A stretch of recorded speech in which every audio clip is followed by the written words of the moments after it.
उसने अचानक एक लकड़ी की छड़ी फेंकी, जो सीधे उसके सबसे अच्छे दोस्त को लग गई और उसकी मौत हो गई। जैक पहले तो सोच रहा था कि शायद उसका दोस्त मजाक कर रहा है, लेकिन जब वह उसके पास गया और देखा तो डर के मारे कांप उठा।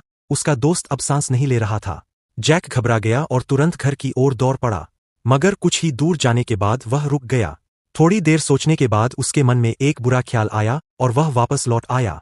उसने फैसला किया कि वह इस सच को हमेशा के लिए छुपा देगा। वह अपने दोस्त की लाश को घसीटता हुआ एक गड्ढे के पास ले गया और पूरी ताकत से उसे उसमें धकेल दिया। यह जगह एक सुनसान जंगल थी, जहां कोई नहीं आता। वह जानता था कि अगर लाश यहां छुपा दी जाए तो कोई नहीं ढूंढ पाएगा। फिर वह वहां से तेजी से भाग गया, लेकिन जब वह एक सड़क से गुजर रहा था, तभी उसने देखा कि एक ट्रक उसकी ओर आ रहा है। दिल में डर लिए जैक तुरंत एक बड़े पेड़ के पीछे छिप गया। सौभाग्य से वह ट्रक निकल गया और जैक को नहीं देखा। जब वह घर पहुंचा तो उसने राहत की सांस ली, मगर देखा कि लाश को खींचते समय उसकी जैकेट फट गई थी। मां को शक न हो, इसलिए उसने फटी हुई जैकेट को अपने बिस्तर के नीचे छिपा दिया। तभी दरवाजे पर दस्तक हुई। बाहर उसकी मां खड़ी थी। मां ने उससे पूछा, और जैक ने बिल्कुल शांत रहते हुए उल्टी दिशा की ओर इशारा किया और झूठ बोला कि उसका दोस्त उस दिशा में गया था।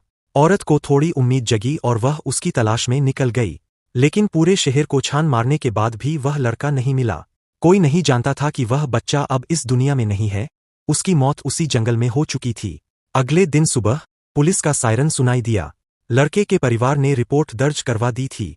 अब नीचे पुलिस और पड़ोसी इकट्ठा हो गए थे और उसकी तलाश में जुटे थे।